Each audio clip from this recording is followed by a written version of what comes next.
attending the event today, preparing for a global spotlight, Kansas City Youth Sports Summit. My name is Robin Shook. You don't see my picture. I work for Children's Mercy Hospital, and I direct a program there called the Kansas City Healthy Lifestyles Collaborative. What we try to do with the collaborative is to align efforts around healthy eating and physical activity efforts in Kansas City. So essentially what we try to do is there are so many great organizations and individuals doing work in healthy eating and active living within Kansas City. And I'm looking at the people in this room, and you represent all of these great individuals and organizations. We also know that it's very hard for you guys as individuals and individual organizations to find time to work collectively for the greater good in Kansas City. And so that's kind of where we try to fill in that gap. So we try to convene, we try to provide resources, and we try to help facilitate connections, doing things like what we're doing today. The members of my team are, I just want to point them out. Kelly, there's Kelly, she's getting breakfast. Katie, she might be back getting breakfast too. And Natalie. And Natalie gets a big round of applause for helping organize today's event. Okay. Bill, where were you 2 years ago today?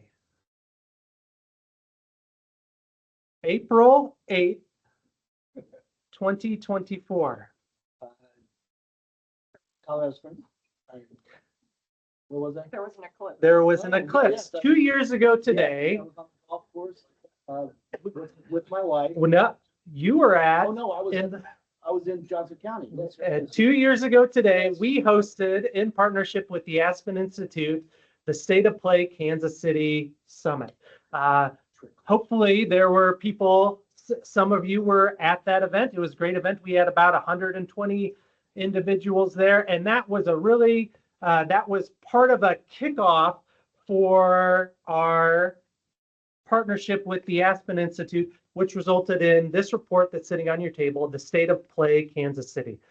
This took about a year and a half to produce. We collected lots of different data. We did things like the summit. We had a big giant 4,000 person youth survey that we administered as part of this work.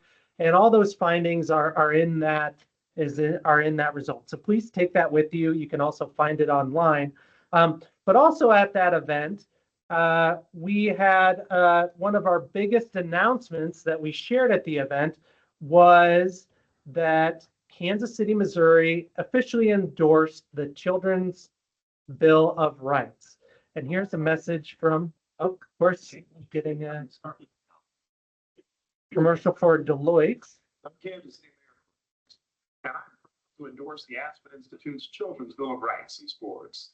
Kansas City now joins dozens of other cities and professional sports organizations, including the NBA, NWSL, ESPN, the PGA of America, and so many others that all understand the importance for our young people to grow and develop mentally, emotionally, and physically through sports. In 2 years, Kansas City will be one of the few U.S. cities hosting the world's largest sporting event, the 2026 FIFA World Cup. Yet thousands of young people in our community lack access to sports and physical activities. Endorsing the Children's Bill of Rights in sports is a first step for all of us, cities, organizations, youth sports teams, and coaches, to aspire for a future where all children are able to access sports and play in safe and healthy environments, with qualified program leaders and mentors, where they are treated with dignity and have equal opportunity for personal growth. Every child deserves to have fun and play sports in a safe and healthy environment. But currently, only 20% of young people in Kansas City get 60 minutes of daily activity. And when our children have nowhere to play, many of them turn to their screens. In fact, in Kansas City alone, 11% of young people are on their screens for fun for more than 11 hours each day. And Black children are 2 times more likely than their white counterparts to spend more than 11 hours on their screens. We know active youth do better in life. Let's work together to set them up for success. While we have much work to do, Join us as we take that first step forward in positive change for our children's futures. Join us and endorse the Children's Bill of Rights in Sports to inspire access to sports and communities throughout our country. Okay, so a little bit of a flashback for me, because 2 years ago when we secured Mayor Lucas's endorsement of the Children's Bill of Rights, we were hosting the summit, and kind of as he said, World Cup was on the horizon, and the summit and the Mayor Lucas endorsement was a first step in creating opportunities around youth sports and youth physical activity in our region. And how quickly 2 years has gone by, and how much progress have we made in that 2 years' time. And some of the things that I think that have been successes are the creation of the sports sector strategies and tactics of the Kansas City Physical Activity Plan. We created 8 tactics, and you can see them all on the screen. They are the purpose of each one is a little bit different, but some talk about creating access to quality programs. Some talk about creating access to spaces. Some talk about building a regional entity that can serve as a resource to unify stakeholders. Some are talking about safety around youth sports. So we have made a lot of accomplishments, a lot of strides by creating these strategies. And this work has been led by Bill Brandmeier and Pete Piscatello, 2 co-chairs of the sports sector. These are part of a larger plan that involves not just youth sports. So we've developed 45 strategies across 10 different sectors. And you can see them all up here. They're intentionally small, you can't read them, but we have strategies for schools, early childhood centers, the built environment, parks and recreation, faith-based settings, healthcare institutions, marketing and communications, public health, and business and industry. So we've made, I think, some good progress in pushing forward an agenda and a clear strategy plan for creating opportunities for children and their families to live an active life.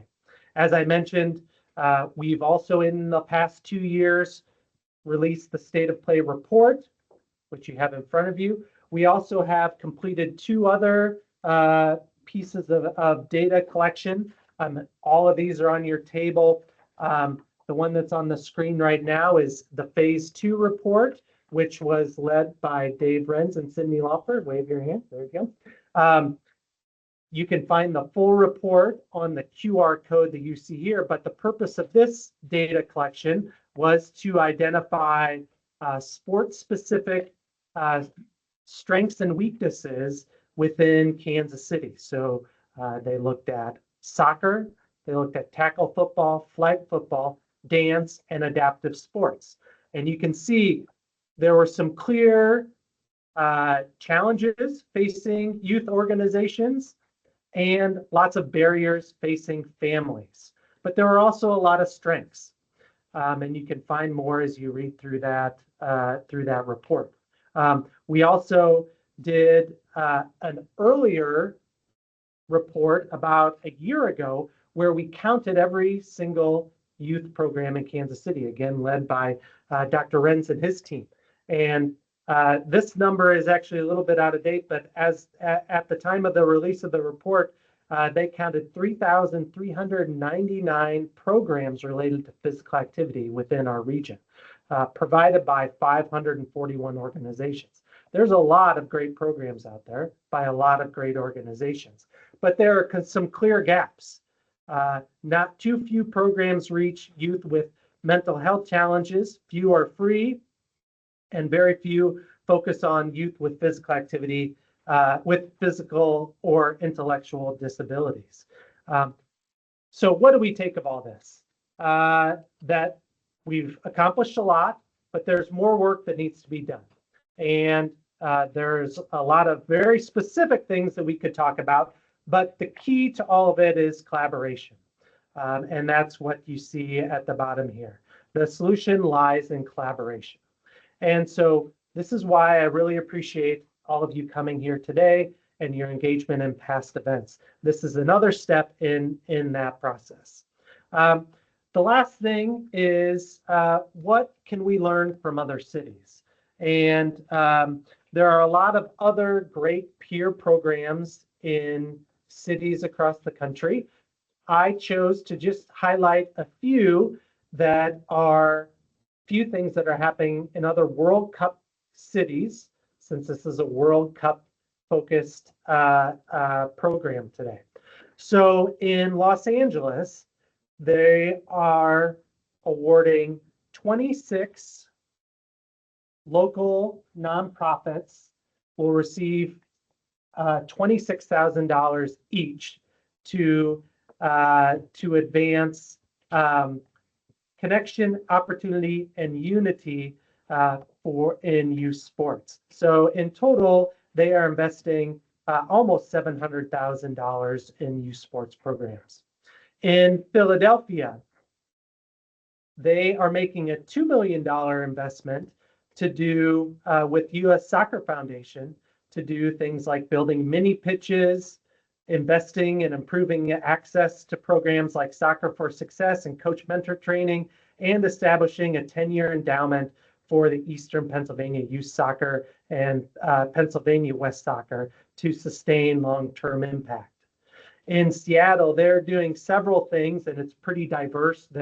What they're working on in terms of legacy, but in terms of physical activity in youth sports, they are building mini pitches.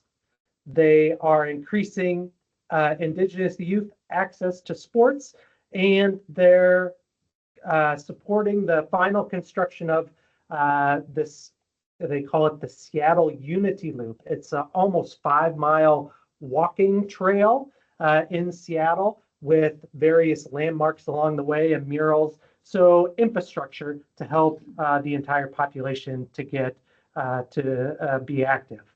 And in the Bay Area, they have announced that they are developing 9 interconnected sports hubs. So throughout the Bay Area, they are going to create these hubs that provide year-round programming, supporting sports community leader trainings for like coaches and referees, and participant building capacity for financial literacy. So there's a lot of really great things happening across the country related to youth sports, and we are on track to do that ourselves. But I also, as I was reflecting back as to where we were 2 years ago, I would say that we're sort of in first half stoppage time, to use a soccer analogy. So we've made a lot of progress so far, but time is definitely running out for what we want to accomplish. And so collectively, together, hopefully we can continue to move this work forward and build lasting change for the youth in Kansas City. So with that, I'm going to bring up the Master of Ceremonies for today's event, Bill Brandmeier, and Bill will take it from here. Thank you. Thank you, Bill. I do have to say before I get started, I can barely remember what happened yesterday, let alone 2 years ago. Thank you so much for coming. I think we have the right people in the room. I like to think that God has a plan, and that if you're sitting in these chairs and voting with your 2 feet, you're here for the right reasons. So thank you all for coming. And this is a shared experience, and it's really important that we break down any kind of insecurities or sense of I don't belong, and just know that everybody here belongs and everybody is a part of something bigger than ourselves. No one person can solve the problems in our world by themselves. We have to use collective action, collective impact, and bring people together. This morning, as Robin stated so eloquently, is about access to kids, access to solutions. And as we work through the thoughts of how we do this. We have to continue to bring people together. I've been a part of the sports sector for about 5 years now, and it's shown me that what is possible when people commit to a collaborative experience. It's created a framework that is pretty unbelievable. When you look at all the strategies up there and that little print, you kind of want to just go like, oh, this is crazy that we've done that. The sports sector specifically has accomplished a lot of the things that we're set out to do. Our strategies are working. We are working forward towards solutions in the areas that we determined 5 years ago are the most important things for us to do. The one thing I would say about this Aspen report, there's been 15 communities that have done these Aspen reports. It's always been the beachhead people have risen on they've used this report to make change in their communities. The reason why LA, Seattle, and Philadelphia and the Bay Area are having success around play equity is because they formed a collective impact coalition to drive change. And that's what we can't quite get to, and that's where we're going. And that's why this is so important. Our sports sector meeting on a regular basis meets once a month to talk about what we're doing and how to move things forward. You are all invited to join that meeting. It's an online 1 hour, very tight agenda, and we talk about this every single month. Usually it's me, Pete, Robin, and Natalie. A lot of times we have other awesome people come on that are sharing the experience, and some of them are here this morning, and I'd like to thank them for their ongoing commitment to what we're trying to do. But there's room for all of us. And so this is, one of those things, there's no limit to the number of people that can show up. So I invite you all to do that. So when this thing was announced that we won this opportunity to host a World Cup, everyone in the city got excited and was blown away. I particularly was excited because one of the people that was involved in the whole deal was Neil Sharma, and he had pushed me towards thinking of what my work was all about with ShareWaves to play equity. He kept saying, play equity, dude. You need to focus on play equity. And I was like, you're so smart. You're the smartest person I've ever known. I'm going to listen to you. So started pushing that button, thinking, and obviously getting a lot of input from the Aspen Institute for the work we were doing here in Kansas City and discussions and going to the summits and going to the conferences, joined a national online coalition group around play equity, got to meet the people in LA, got to meet the people in Seattle, got to meet the people in Philadelphia, got to meet the people in Chicago. All these people across the country are talking about play equity. And I thought, well, the World Cup is that moment. We can do this. We can bring people together around this. This is going to happen. And so I started emailing whoever I could think of. And it moved the needle, and the discussions happened, and the people planning this thing started thinking about this and how it would work.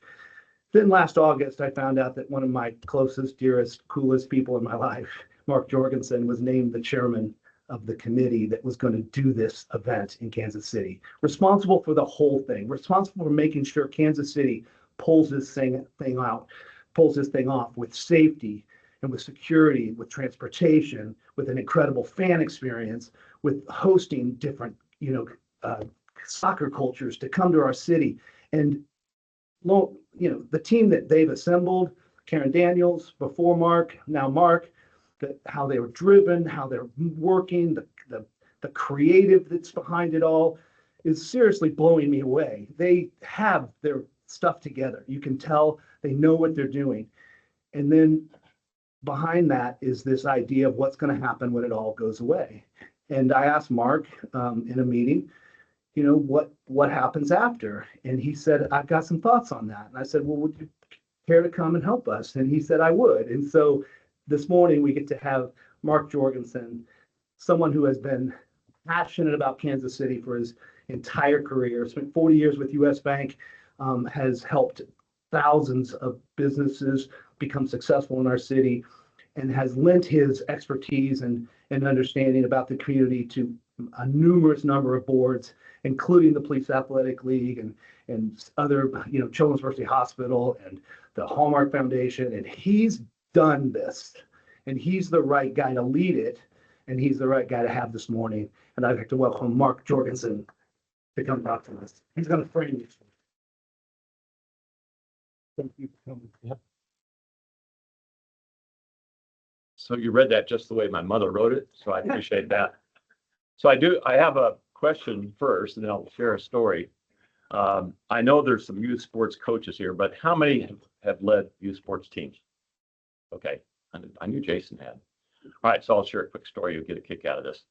So I was privileged to coach youth basketball for about 19 years, and boys and girls. And it was fourth grade boys. We had just installed a full court zone press defense, such as you can install a full court zone press defense with fourth grade boys. They weren't quite getting it. So I blew my whistle. I said, guys, come over here. So we get in the corner. I said, you got to play this with intensity. And I thought, okay, fourth grade boys. Who can define intensity? And after about 4 seconds, kid in the back raised his hand. Hey, coach, what does define mean? So, true story. So you mentioned Neil Sharma. One of the things that I think Neil is exactly right is that he says this event, this World Cup, is the biggest event in the history of humankind. I know that sounds like hyperbole, but think about it. The last 8 matches will be seen by a combined television audience of about 3 billion people. And we have one of those matches.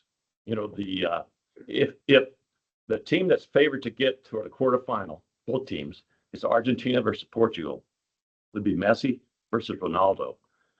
That by itself will have 1 billion people watching, 2 billion eyes on Kansas City for that particular event. So that, I think that might break the internet. One of the key wins for us early on was to attract four countries to establish their base camps here, and you've seen that story. But the most pot 1 teams of any host cities are going to be right here. We have 3. Pot 1 means kind of top 10. So we have number 2, Argentina, who's the reigning world champion. We got number 4, England. We have number 7, the Netherlands, and then we have Algeria in Lawrence. So it's a great story. It's a great win. And if you take the Wall Street Journal in print today, there was an article about how this event means more to Kansas City than any other host city. We're the smallest host city by far, but it does, I can tell you, from the people I work with, Bill, everybody else that I've been encountered in this effort, it's really important to them.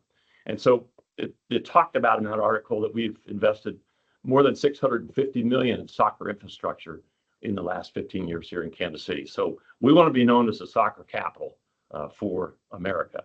And I think we've made a good case for it. And obviously those 4 countries that are base camping here feel the same way. So to the point that Bill made earlier, the event itself is really important. We need to keep trains running on time, that sort of thing.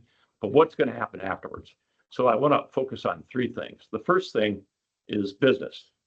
So we've been in conversation with consulates and embassies about, well, who's going to be here? What heads of state, what civic leaders, what business leaders are going to be here? And try to match that up with people in Kansas City, especially in certain job clusters.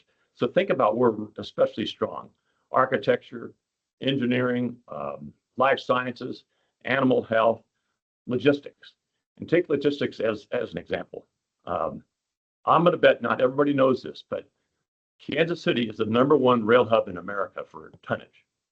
So it's an incredible statistic. And I'm going to bet that none of our visitors from abroad know that, but they will know that by the time they come here and stay here and enjoy Kansas City. So what we want to try to do is create business relationships that extend well beyond that event. So we kind of tout what we can do best, and hopefully people will invest in Kansas City. The second thing is pretty obvious. That is that we're building a muscle, an institutional memory about how to hold big events. There's not going to be a bigger event in Kansas City, in my opinion, at least in my lifetime, ever. So we've learned a lot in this process, and we are now up for consideration for the 2031 Women's World Cup, the 2031 Rugby World Cup, and I guarantee, knowing Clark Hunt and how well he's regarded by the NFL, once we get a dome stadium, we'll host a Super Bowl. So we got to do this right, and we will do this right. and we'll be at an opportunity to host even more events down the road. So the third thing, and Bill mentioned it, is I think youth sports. I can tell you that the board is especially focused on developing coaches and having a reputation in America as having the best cadre of coaches for youth sports. So I don't know if we're going to have any money left over. I hope we do. If we do, that we're going to have an opportunity to make a difference in that realm. So right now we're in the process of gathering information. This conference, this gathering is especially good for me to learn so that we understand how best we can positively affect Kansas City going forward. So I'll end with one story. I met the other day with a civic leader that you would know, and we were talking about the World Cup and all the stuff that's going on and what's going to happen. I don't know, 650,000 visitors. Or I saw something the other day because we have 4 base camps, might be closer to 1 million. I don't know. We met with some folks from Argentina. They said, we'll probably have 100,000 of our fellow countrymen here in Kansas City. So there's going to be a lot of people. And this guy goes, I'm going to get out of Dodge. That's going to be hectic. I said, don't do that. You need to be here. This is a once in a lifetime opportunity. I hope you will all stay here because, among other things, we want the people to see Kansas City as we are, as Kansas City is who we are. And that will make a difference going forward in terms of our legacy. So I hope you'll stay because this is our moment to ascend on the world stage, and it will make a difference for all of us, for our community, for years to come. So with that, I've got a gift for you. These are KC 2026 scarves. So you can wear this with pride, okay? All right. And I didn't have enough for everybody, so sorry. But let you have something else, Bill. That's all I got. Yeah, well, I just kind of, I don't want to open it up to questions for you, but I do want to kind of dig a little bit deeper. The second time that I've heard there might be some funding after it's over. Could you help us understand how we would get to that? And then how prepared are you thinking we need to be if that happens? If there is, I mean, we have coaches here. We have people that are dedicated to training coaches. We have a lot of quality people here who care about this idea of we want the best coaches in the nation here from Kansas City. That sounds awesome. How do we get there? Well, first off, we do need coaches that can define intensity. So that's important. Yeah. I just found this out. I thought I was going to be done after July, the last match is on the 11th. And I was told that, no, we're going to have board meetings till December. So we're going to be talking about this well beyond the event itself. So again, this information that I'm receiving today and have already received from you is really important. The fact that you've met with Neil Sharma, who's one of our folks on the executive committee, that's important. So we want to continue to have a conversation with you and your team here so that we can figure out how can we make a difference going forward. And I saw that what these other cities are doing, and that's great. But I want to make sure we have the best plan. And to get there, we need input from a lot of people to make that happen.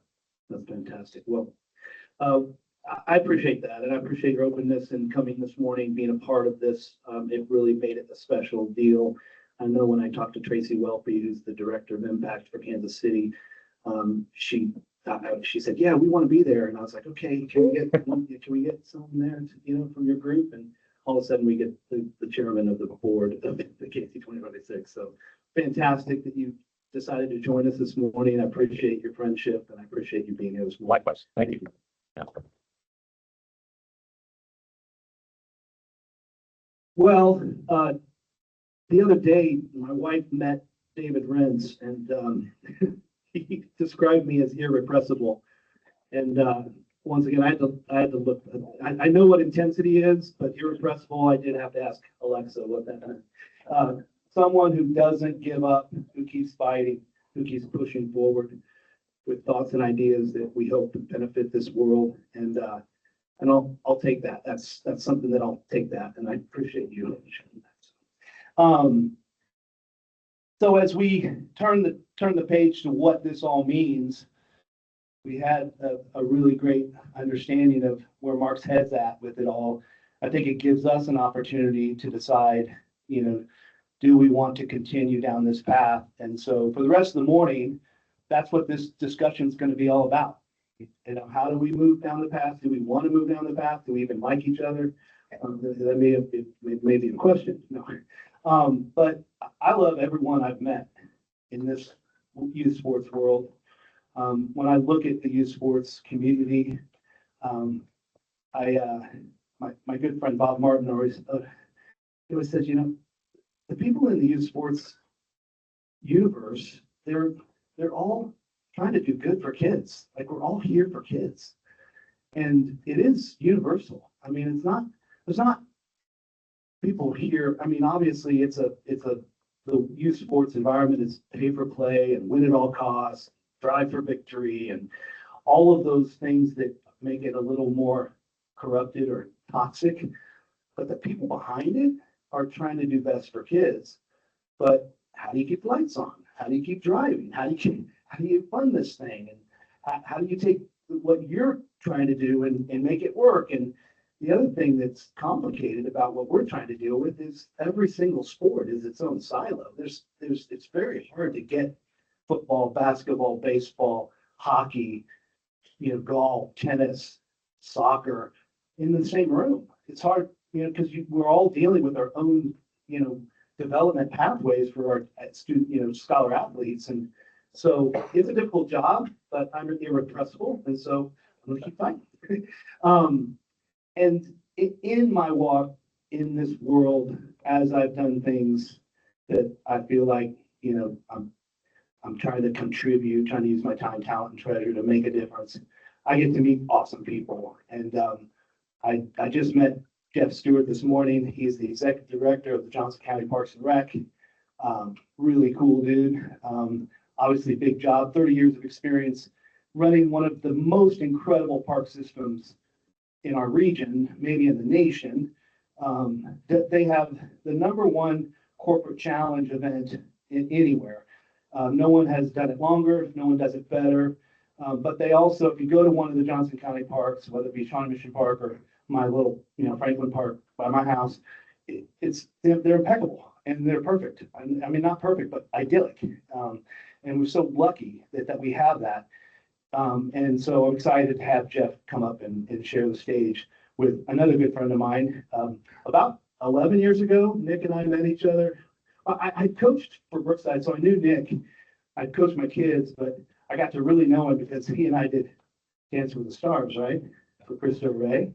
We competed. I beat a world-class athlete. I'm just saying, I won. We got a chance to do the Dancing with the Stars for Christopher Ray 11 years ago, and I got to meet him and get to know him. And then he understood my passion for kids, and I understood his. I love the way he runs Brookside Soccer. He's also got world-class soccer experience, has played at the highest levels, has coached at the highest levels, understands this as well as anyone. So we're really lucky to have Jeff Stewart and Nick Garcia.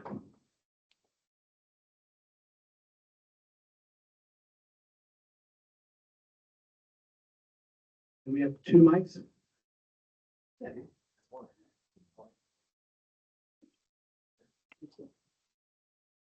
All right.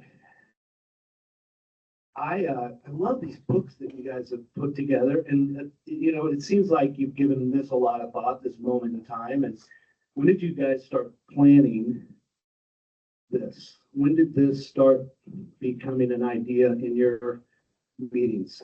Well, I don't know if this is, hello? Jim. Check. Okay, there we go. The book being JCPRD's World Cup Playbook. So I think we started talking about what we may need to do, about 30 seconds after it was announced that the World Cup was coming to our community. Well over a year, we have pulled together a committee made up of our experts, some of them here in this room this morning, to really just collaborate and figure this out. You know, this is unprecedented for us. So, and when you say us, explain what Johnson County Parks and Rec is. And I know that Leewood's doing some stuff and Overland Park's doing stuff, and it's made up of a lot of different communities, and it all kind of meets at the Parks and Rec. yeah, so Johnson County Park and Recreation District, we are a special park and recreation district that serves the entire Johnson County community. So 477 square miles. We offer and maintain, own, manage over 10,000 acres of park property, 25 recreation culture facilities, and our team of 350 full-time employees and another 1,500 part-time employees and volunteers. We offer over 4,200 programs and events each and every year. And I appreciate the plug on Kansas City Corporate Challenge. Chad, I'm geared up for flag football already. Let's go. Let's do this. Yeah, it's just amazing. And with all that, we welcome and serve over 10 million visitors and participations on an annual basis. So I love the mayor's message, Mark. I love what you were saying. We need to get people out and get them active, and that's what we do. That's great. Nick Garcia comes from kind of the other side. He works with the Parks and Rec to create spaces that are safe for kids. Have a lot of experience around this. Talk a little bit about Brookside Soccer in the city, and then all the other things you do to develop young athletes, including your son, Cruz. Sure. Yeah, the Swope Soccer Village is our home. We have been there at the Swope Soccer Village since the 70s. The old version was great. It's where the Chiefs, practiced and they did their thing. There's a tax incremental fund that had to be unwound. So we're one of the beneficiaries. Sporting also enjoys that. So for us, we see about 3,300 kids in a given season. So we're getting ready to start here this coming Saturday there at the Swope Soccer Village. We've got to be out and done in about 6 weeks. So by June 1st, we will be out. They will start renovating Swope, preparing for England, right? So that's kind of one of our cool things that we can promote to our families, that we're fun, safe, affordable, and England will actually train there during the World Cup. So for us, that message continues. I oversee our volunteer coaches. So we have roughly 150 to 200 on a given season. So we've got to make sure that they're background checked, that they're educated. Since COVID, things have changed, right? So we go more virtual now on messaging and education. We use apps to help coaches, but we also have some coaches that want to learn in person, right? So we try to blend that. So we're ever evolving. And we also have a referee program, which for us is very robust. While other organizations tend to maybe lose referees, we tend to gain them. I think it's because we back them, we educate them, we support them. And the biggest support that we provide to them in recent time is mentorship. So we have older adult referees that walk the fields, provide inputs, and we continue to make sure that they are evolving, right? And so there is an issue, I think, with some sports. My youngest son plays lacrosse. It is crazy how lacrosse parents are. I thought baseball was bad. Lacrosse might have them beat. And I don't think that's a good thing, right? So I'm always evaluating and measuring what other organizations are doing well, what they're not doing well. And by no means are we the best.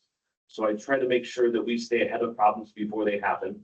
We do collaborate more and more. PCMO Parks and Rec built a phenomenal facility that's Sporting now oversees for them. We happen to be, like I said, the community benefit. So providing fun, safe, affordable soccer for us is in our DNA. And I think that's probably one of my bigger challenges these days, right? With tariffs, cost of goods and services, making sure that we keep things as affordable as possible while giving scholarship and making sure that we're also trying to access and go into parts of the city where they might not have soccer, or as you saw up here earlier, costs are an issue as well as transportation.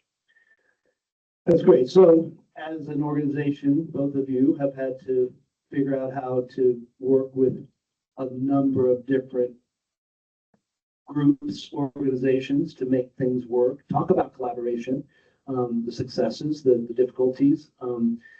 I love, Nick, hearing you because I can see how you met a problem, faced a problem, solved a problem. Like you have lived this for 20 years? Just about, yeah. Yeah, 20 years. And it's not lost to me that every time that problem comes up, you have to figure out how to solve it. I mean, that's what you're an entrepreneur. You got to do that. With the Parks and Rec, you're dealing with a lot of different entities, a lot of different municipalities, different people that run different parts of the park. I know I tried to do an event at one of the parks, and they're like, "Hey, you got to go to this person, and that person. You got to go to this person." It's difficult. So we have a little chaotic world we live in. We have to fight through it. Talk a little bit about what it means to work together, collaborate. I think for me specifically, I look back to my team experience, right? The kid that grew up in Dallas, I went to Indiana University, I came in Major League Soccer, and part of my progression as a young player at a variety of levels was because I communicated and I was also the team captain. So the captain piece, I think, also put me in the limelight to lead my team, right? And so I learned early on, some guys you got to poke, some guys you have to kind of stroke, right? So I kind of take that with me now with our staff, right? I look at our staff that we have. We are small, but we are mighty. Everyone that I have is very loyal. They're very trustworthy. I'll give you a perfect example. One of my staff guys, if I need something done at 3 a.m., he will be there at 2:30 waiting for the gate to be open, right? I don't micromanage people, but I set the expectations. I was never the best player on my team, and I shared this story with my son here this past weekend when we were in Dallas for the Dallas Cup. By no means was I the best player on my team, but no one outworked me, no one outthought me, and I scrapped and clawed for everything. So I think that has kind of translated into the business world for me, especially with soccer. If there's a problem with the parent, my phone is on 24 hours a day. I will pick up the phone, I will answer the call, I will deal with it directly because I don't want to fester and for other things to happen. You know, if uniforms aren't on time, I pick up the phone, I make a call. If the size isn't right, if there's another issue with, you know, Parks and Rec or sporting, I pick up the phone. So I think that's probably been the biggest thing that I deal with because I want the experience for parents and for players, referees, anybody there at the park to be phenomenal. And that's a representation of myself. It's a representation of staff. So I take a lot of pride. And, you know, I think as a 501c3 that's been around forever, you know, one of the biggest things that I learned from our board president brought me in, Kevin Connor, he said, you know, this is yours. You are here for the people. This is not something that you own individually, right? So I took that as a challenge, being a man for others and trying to lead the way and listen to our families. Well, it really for JCPRD, it's the foundation of our success in partnering and collaborating and working with others. I talked a little bit about our team, our valued associates, our staff. But make no mistake that we heavily lean into the collaboration and the partnerships. There are many examples of that, whether it be for sports or facilities, programs, and so forth. We're the largest child care provider in the state of Kansas, and we cannot do that with our own facilities and with our team without partnerships. We're in 4 different school districts, 66 different school sites every day. And so that's just one example. Development of facilities. We recently renovated Mid-America Sports Complex, Mid-America West Sports Complex. So 24 sports facility or sports fields there. While we leaned in heavily with our capital resources to redevelop those, we also worked with the city of Shawnee and other sponsors and advertisers and so forth to be able to really make them the special places that we think that they are. And now that they're on the national map again. So we really lean into that. Those partnerships are with municipalities, they're with school districts, they're with the business community, they're with nonprofits and so forth. And even though we're blessed with some resources, we will never have enough to take care of all the needs we've identified. And so we have to work together in collaboration. And that's what we try to do every day. So to your point, it can be a little confusing because there's a lot going on and there's a lot of different agencies and so forth. But if we focus on complementing each other's services and collaborating, we can head in the right direction to make that better every day. Good. Well, that kind of sets up the final question, and you know, 'cause there's 2 different ways I want to go here. First of all, how do you incorporate something like the World Cup into the work you're doing, and is there a youth sports problem to be fixed, and is this the moment we try to do something as a group?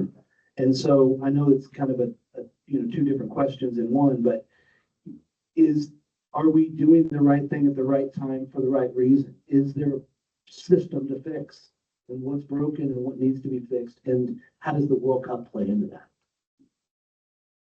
Well, to me, there's a lot to unpack with that question.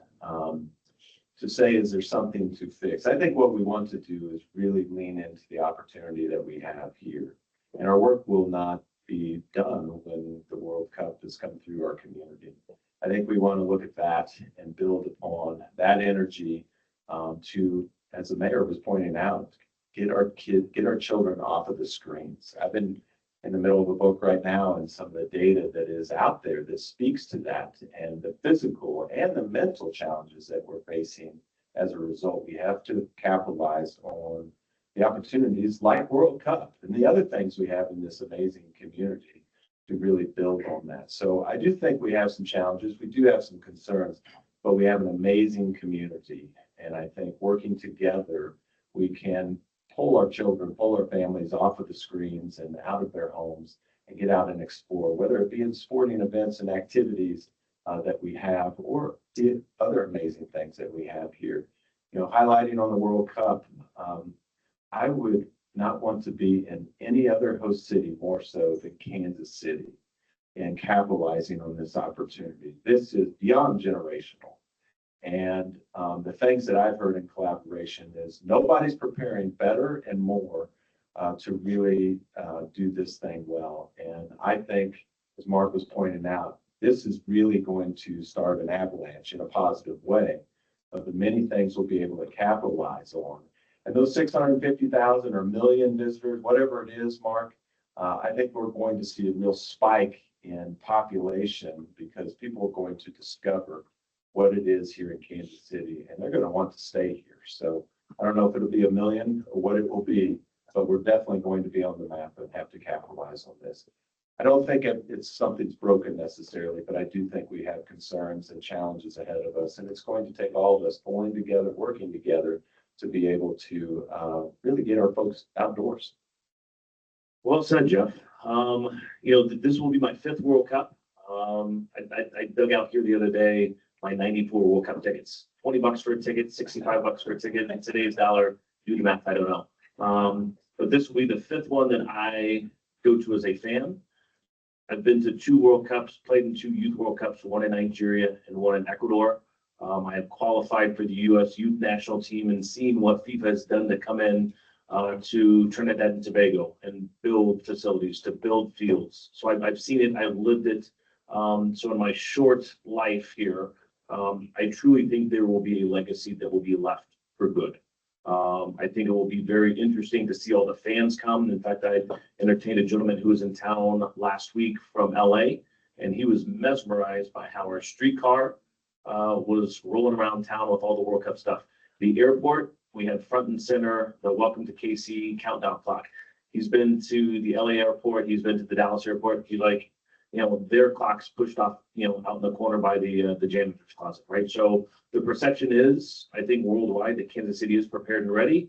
I know from a former teammate of mine that lives in Buenos Aires, he's planning to hop one of those direct flights to get here. He's going to maybe stay with me for a week or a month. I don't know. But I am excited, right? And I'm excited as a fan to go to the training sessions, right? I've gone to games before, but to have 4 world-class teams train is unbelievable. And I don't think people realize it, right? So as a soccer fan, as a soccer nut, that's what excites me.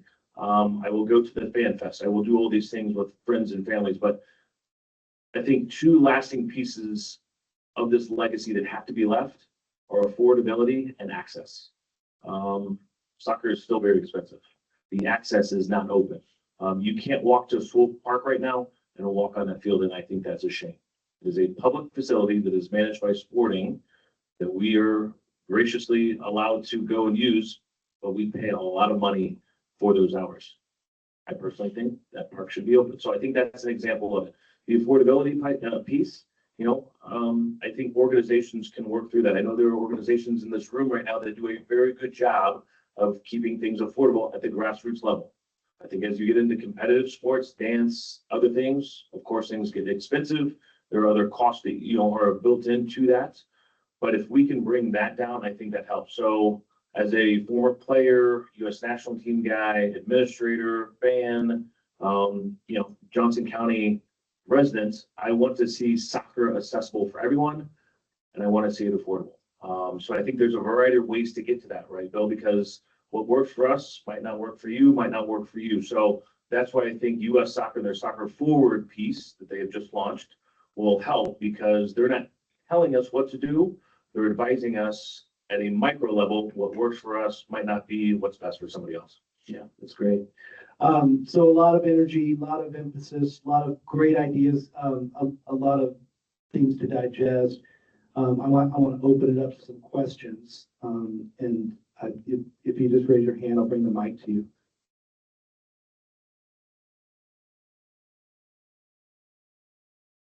Jason Holzer. If you guys could both pick one thing that you wish everybody would understand about youth athletes, how to help them the best, whether it's accessibility, affordability, coachability, what would that be? What's the one thing that athletes need the most right now in 2026?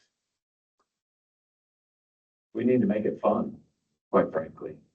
There's a lot of pressure on athletes. I'm a former athlete myself, and we need to get back to the basics, so to speak, and make sure that we are providing pathways for our children to really experience what sport is. And it should be about fun.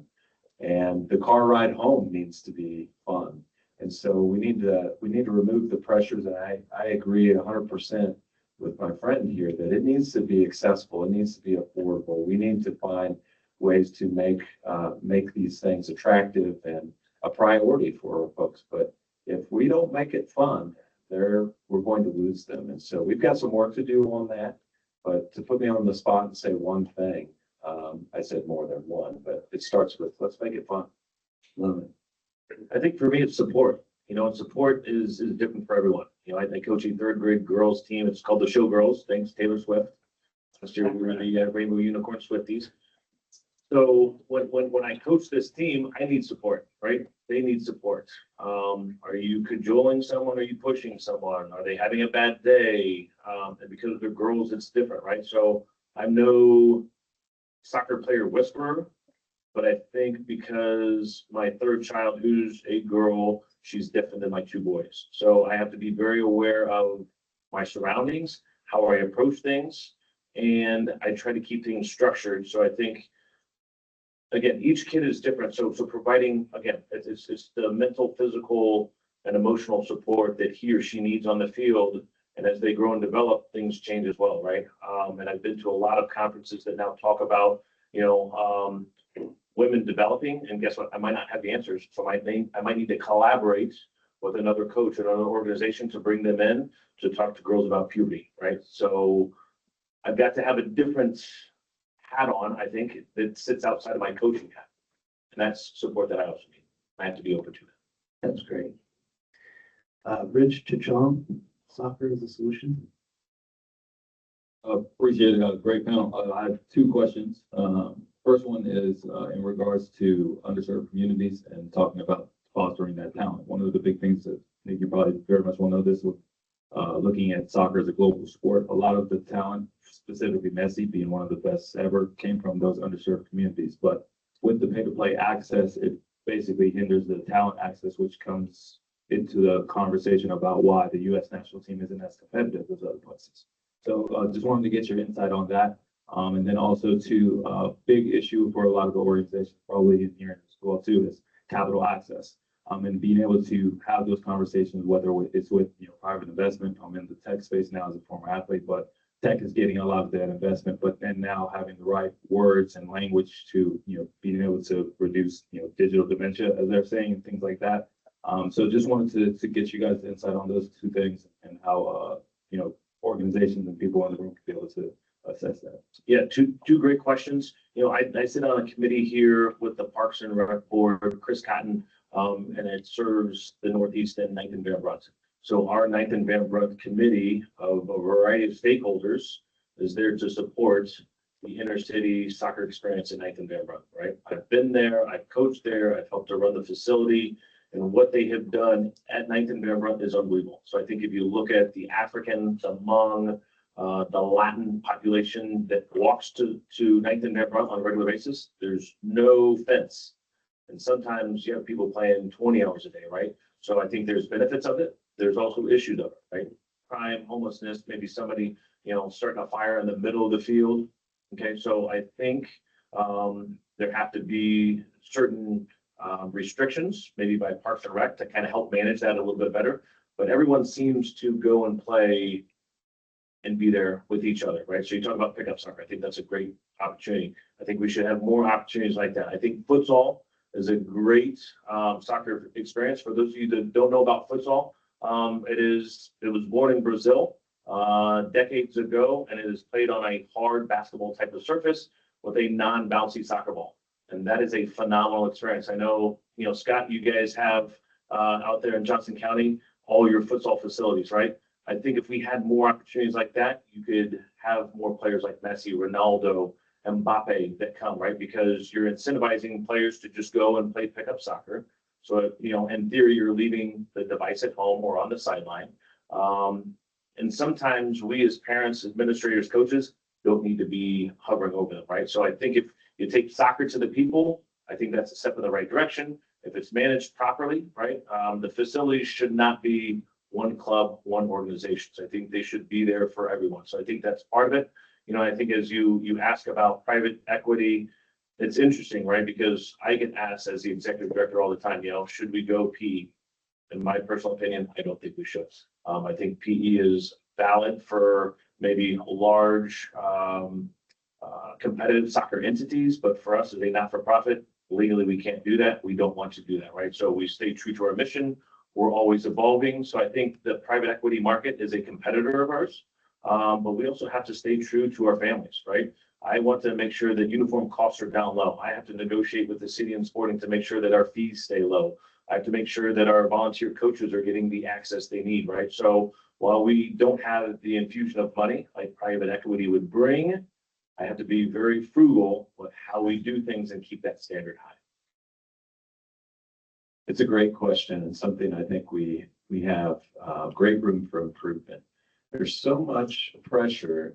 Youth sports, everyone in this room knows it's a massive business, and it's pulled us away from really focusing in on what's most important, being active and having access, affordable play. So I think really more emphasis on the recreational opportunities, quite frankly. Not everybody's an elite athlete. There's so many elite teams, so to speak, but not everyone's an elite athlete. But we need to have more focus on recreational opportunities, even unorganized play. So we do a lot of organized recreational activities. We need to make sure these wonderful facilities are available for play without fee, or have things that subsidize those fees through scholarships. Again, it goes back to collaboration, partnerships, sponsorships, and so forth, to make sure that we're serving our children, our families, because it's really important that we give them those opportunities. And so for us, I can share from our perspective, I talked about the renovations in Mid-America and Mid-America West sports complexes. Okay, so that was nearly a $40 million reinvestment in those facilities. Those were done with our general fund dollars. So property taxes that support our agency, we reinvested in these loved facilities. We're not building a program to charge fees to recoup that. So I think that's money well spent in the sense that your program fees and that you're paying to use those facilities aren't to pay for that reinvestment, but to cover the operations essentially. Monday through, Nate and I were visiting before, Monday through Thursday, we have recreational programming. So great balance there in providing some access to recreational play, organized play. The weekends, the big tournaments come in and so forth, and there's great economic impact from those. So I think we can balance these things. I think we have a ways to go, but it really is about the collaboration, the partnerships, affordability, accessibility, and we need to celebrate recreational play. We need to celebrate unorganized play and not just put the emphasis on elite play. I don't know if you're on the spot, but I have a challenging question. Can Parks and Rec across the metro work together to do some of this stuff that maybe you've done better because you're well funded, but why not, unified government or Kansas City Parks and Rec can't do as well? Absolutely. Those partnerships are within park and recreation agencies and departments as well. So in Johnson County, we have JCPRD that's focused on regional attractions, regional services, and so forth. But we also have many municipalities, over 20 municipalities in Johnson County, many of which have their own park and recreation departments. So they can focus on those community needs, and we collaborate and we continue to improve on those collaborations and partnerships to enhance the services throughout Johnson County and not compete in the services there. And I think that's really important. there's no reason that can't cross county lines, state lines. We share all the time with our friends throughout the entire country. And so I think there's great room to grow there, but I think it's essential to improving moving forward. Yep. Robin? Great discussion. I especially love the last part about unorganized play. I'm a big believer in that. My kids were playing in the backyard with the neighbors last night, and a conflict happened, and they resolved it themselves. And I think that's a great skill that you learn from more unorganized play. Shifting gears a little bit, I know you, I believe both of you also are having World Cup focused or themed events this summer. Can you just describe what's happening this summer? And I know you have the great playbook. Maybe talk a little bit about that too. And I'd love to hear a little bit about that.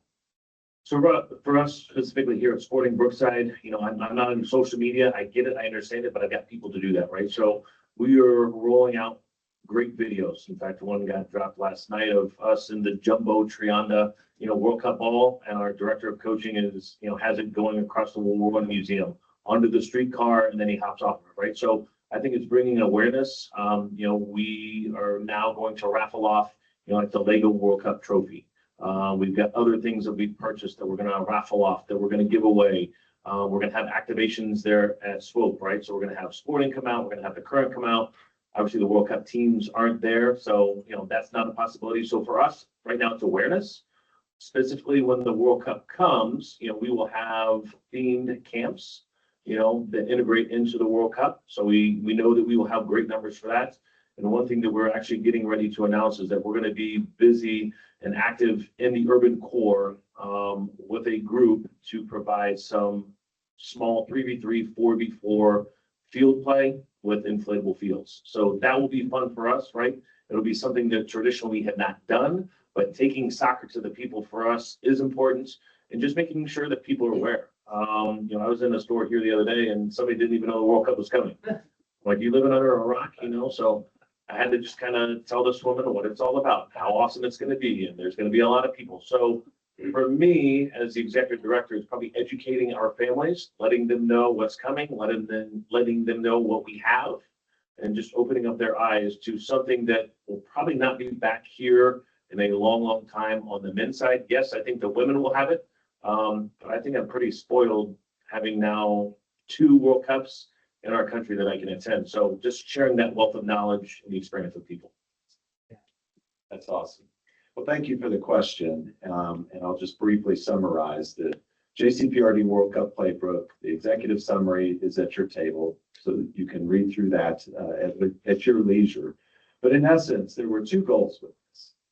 Number one, we wanted to make sure that JCPRD was in a position to be able to mitigate some of the challenges we might have from 650,000 or more people coming to our community, naturally looking for things to do, because there's not a match going on all the time in Kansas City, and these folks are going to be here a good while. So we wanted to make sure that we were doing the things that we could possibly do to be there for our community, our Kansas City community, as they expect these services each and every summer. So that's the first part of it. At the same time, this being really a generational and beyond opportunity as far as the largest event in the history of the world. No pressure. But each of us can play a role in that and really do this extremely well. And so our team came together and we really had lots of meetings, lots of conversations to explore what we are positioned as an organization, as a service provider, what we can do to be a part of that. And so there are a number of things. Lots of folks doing watch parties. That will be part of what we do as well in our Theater in the Park venue that's in Shawnee Mission Park. And so World Cup will be our intermission to our theater season, essentially. We purchased a really large LED screen and all the equipment that goes with it. When I heard FIFA Fan Fest had a little bit larger screen, I attempted to do a change order, which was denied. But we will have wonderful technology that is there. But most importantly, we'll have an environment that our community members and our visitors can come in and really enjoy and celebrate the different cultures and this wonderful game, and just so many different things that they'll be able to absorb. So at this point in time, there's 20 dates, 28 matches that we will have live streamed into that venue, but activity zones for children, including soccer, but many other things as well. So please come join us for that. It's limited to 2,500 people per match there, so you'll want to make your advance reservation for that. But so that'll be a part of it. But there's so many other things that we've learned visiting with our partners throughout the Kansas City area. All of these people that are coming to our community, they want to learn about us. They want to absorb our culture. They want to understand more, learn more about America. And by the way, we're turning 250 this year, right? So the museum, the Johnson County Museum, is a department of JCPRD, and they have done an incredible temporary exhibit, Everyday Democracy. And so that really tells the story of our country, but also what Johnson County experienced over the during our existence as the country continued to grow over that 250 years. So that'll be a wonderful experience for folks that are in our community and for our community to experience. The arts, it's another great way. So we have some temporary art installations that will take place. England will be in Meadowbrook Park. They're staying in one of our parks. So I imagine we're going to see a spike in visitation there. So we'll have our arts also folded in that. We've got 10 commissioned artists that are doing 40 flags that will celebrate the World Cup activities. And so they'll be displayed there as well as Shawnee Mission Park. Other art projects as well. And then we're doing an adult soccer tournament, really to welcome the people from different countries of origin. And as I understand it, that filled up pretty quick as well. So we look forward to celebrating in that way as well. Some of our existing programs and events, we'll have World Cup theme activities and whatnot kind of pulled it into that as well. It's going to be exciting. I just have one more question. We have one more minute, and this is the big question that I'm not sure I even want to ask. How are you funding this? Well, again, as a not-for-profit, it's our community benefit. So very lean. We're paying people, to staff it. We have procured the necessary capital and goals and inflatable fields. So for us, it's a lot of stuff we already have, but it's getting the people power to do it. And it's something that we've also planned over the past 2 years, right? So our board has given me free reign to, prepare, organize, procure. So now we've got to go and perform, and we've got to get it done. So everybody's going to be a little bit different, right? For us, I think it's going to be an awesome experience because, we can only do this once, Bill. So we've got to knock it out of the park. Well, I think the group here would want to help. So just, obviously put it out there. So. Yeah, we're going to pass the hat around here. Actually, I hate to compare it with something that was a real challenge, but the pandemic was a real challenge for us, right? We had half of our operation is funded by non-tax resources. We had to shut down our 25 recreation and culture facilities. And really with the big question mark, what's it going to look like tomorrow? How are we going to afford this? So a little bit in this is really similar in the sense, this is the right thing to do. This is generational. And will we recoup all of the dollars that we spent or we invested in this? Maybe not so much to where it hits our spreadsheet, so to speak, but it's the right thing to do. And we did, as an organization, when it was announced, we planned for budgetarily. So we do have some dollars that we have committed to really celebrate this opportunity with the Kansas City community, with our nation, and really with the globe. And so it may not be a break even, it may not be a net gain. I suspect that it won't be either of those. But I do think, as we were kind of talking earlier this morning, there will be some legacy items that come out of this. This big screen we purchased, it's not just for the World Cup. This will enhance our theater productions for 8 to 10 years. That's the lifespan of this. This is an investment that will carry on, and I think we'll see a lot of that. Yeah, that's great. Great way to frame it. All right. Thank you so much for joining us. I think you gave us a great, a lot to think about and a great perspective on what the community is doing to activate around the World Cup. And great to have you both. Thank you. Appreciate it. Yeah, I say break, but you taking, but no breaks. No breaks, sorry, no breaks. Everyone needs to stand up though and move their bodies and, kind of kick it around and feel good about things and, our next group can come up. So I think in my relationship with Bob Martin, he introduced me to a group, You talk too frequently?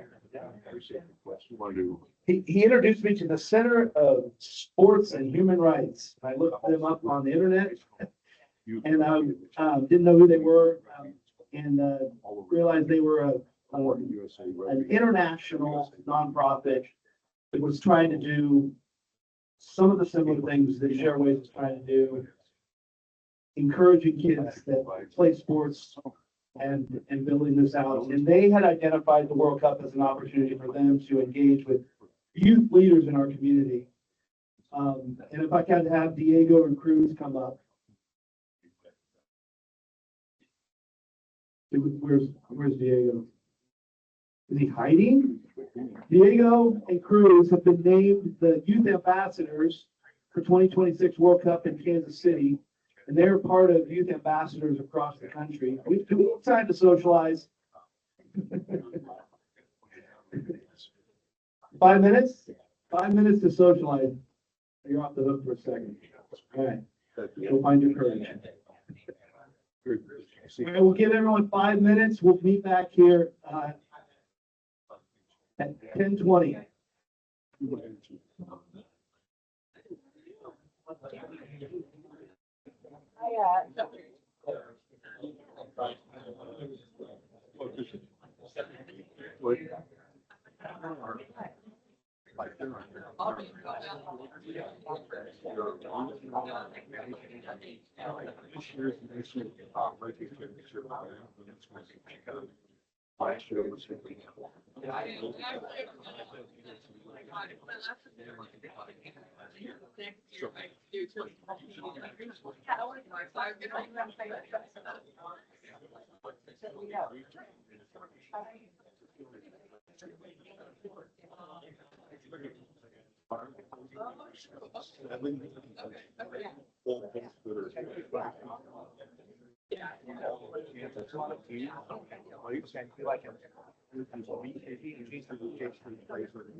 They come to Kansas City.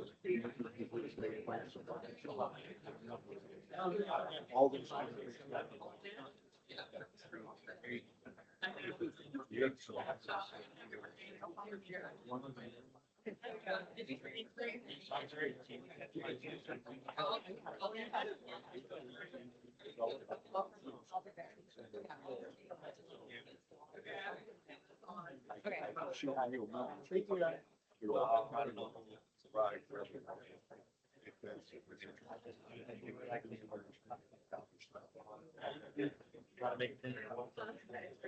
So, whatever. Happy to chat.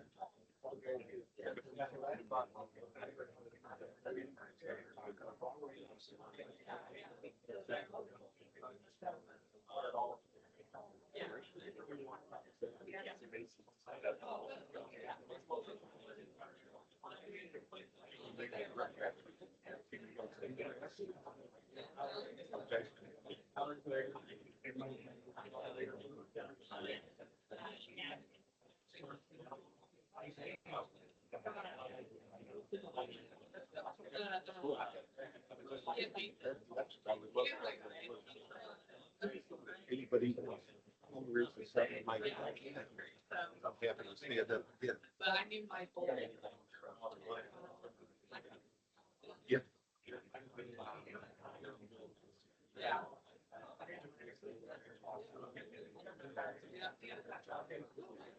I don't. Well, basketball, I think you're like, have all of them. Yeah.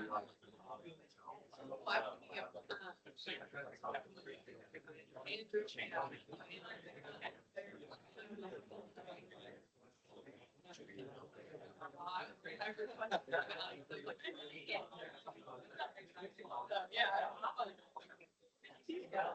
Yeah, I do. But I'm Yeah, I'll be up there. I'll be out.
I know, I am from Sean pick up alternate.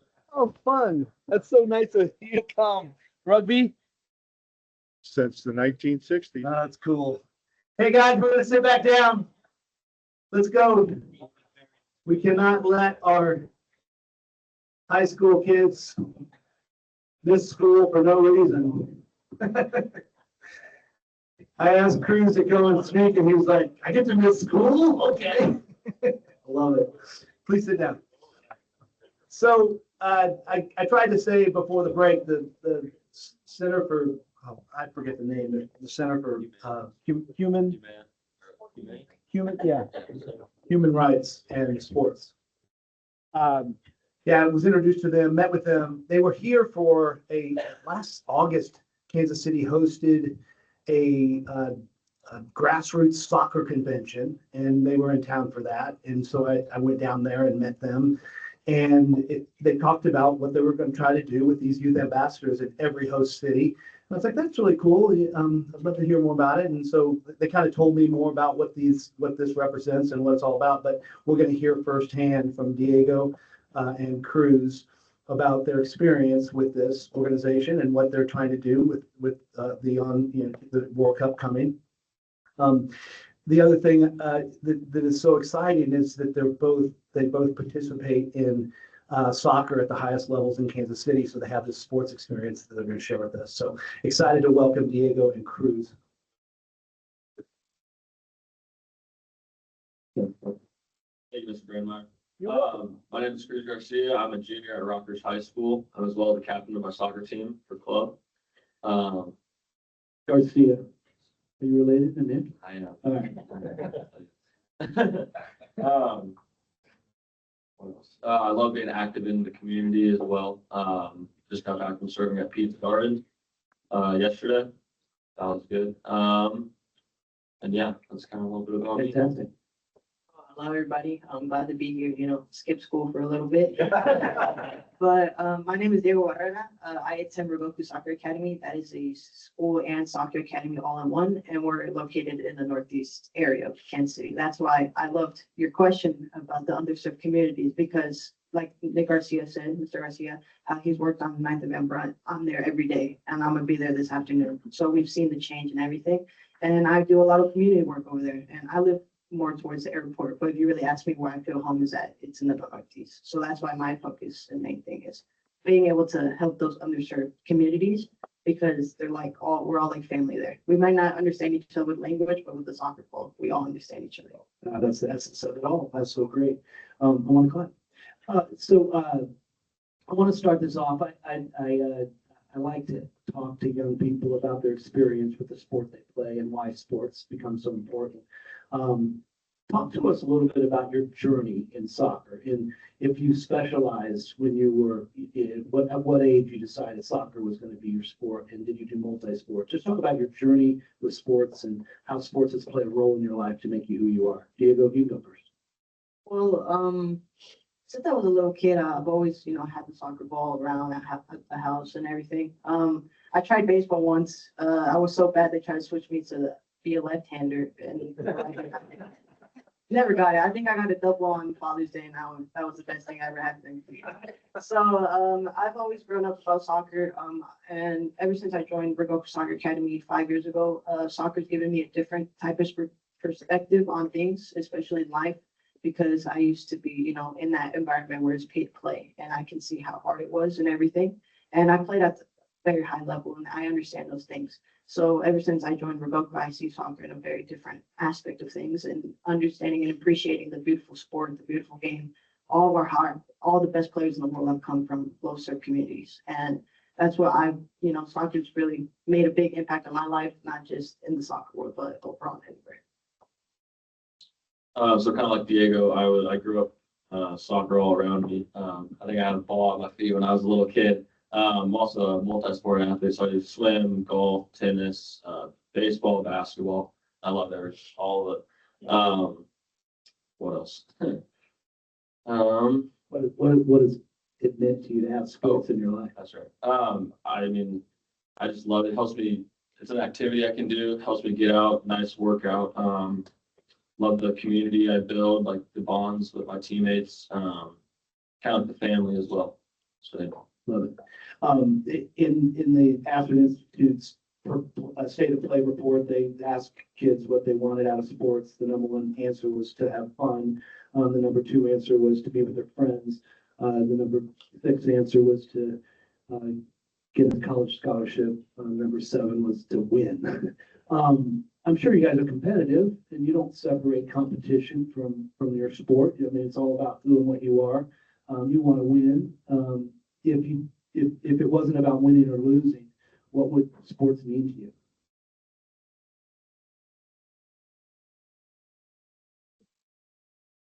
to you?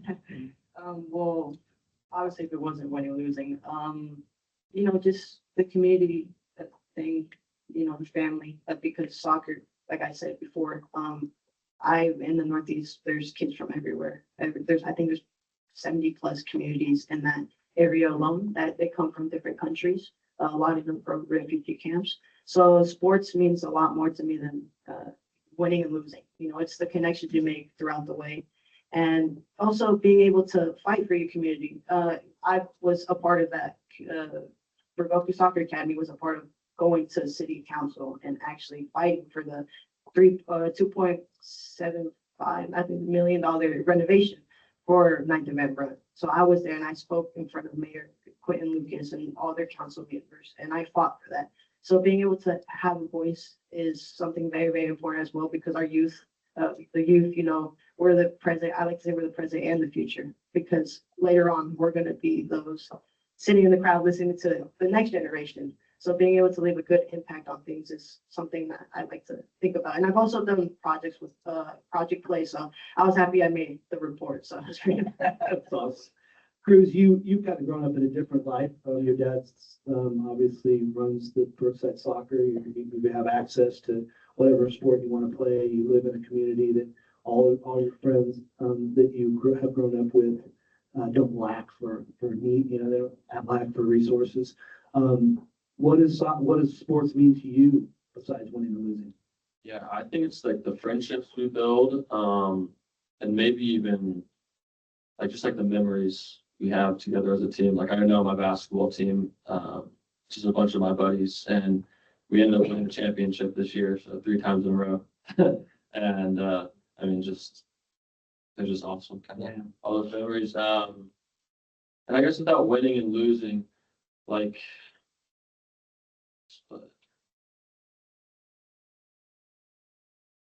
I'm going to help you a little. Yeah. Your relationship with the coaches and your dad. Yeah. They have to have more meaning because of your love and passion for the sport. You probably tell me to be feeding them. It's all right. I mean, do you have a coach in your life that you think of when you think of, playing your sport, someone that has guided you? Yeah, I would say my dad. Pretty much, he's pushed me a lot to kind of be the man who I am and the player who I am right now. Do you have a coach in your life that you kind of look up to and respect? I mean, I have a lot. More specifically, his name is Hector Solorio. So he's, he's pushed me similar. He's been almost like a second father to me. He's always pushed me and everything. And well, kind of what Chris said, just he's helped me understand things, understand one part of life. And then he's like a mentor to me. So I was saying, Yeah, beautiful. So I want to kind of turn attention to this youth ambassador role that you guys have taken on, and what the meaning of the Center on Sports and Human Rights have meant to you guys. Have you met with the other city ambassadors, and what are you trying to get accomplished with your role in this World Cup season? so well, first off, before we joined the council, me and Cruz known each other from playing at a club together. But once we joined the call, and we were like, oh, wait, how'd you make it here? So it was a big surprise for us. So we meet with a lot of kids from host cities every month, and it's a big Zoom meeting, and we get to hear about what other kids are doing in their communities, and we get to see the difference in how special Kansas City really is compared to other communities, because we have the opportunity to do more things. We have the opportunity to have like even flexibility, because the Kansas City, we're one community and we all care for one another. So our goal is we're going to host a soccer tournament. So it's called Copa de Calle. So it's going to be a 3v3 soccer tournament. And we plan on, the whole idea of it was, how can we get kids from the Northeast High School and kids from Pembroke High School together as one?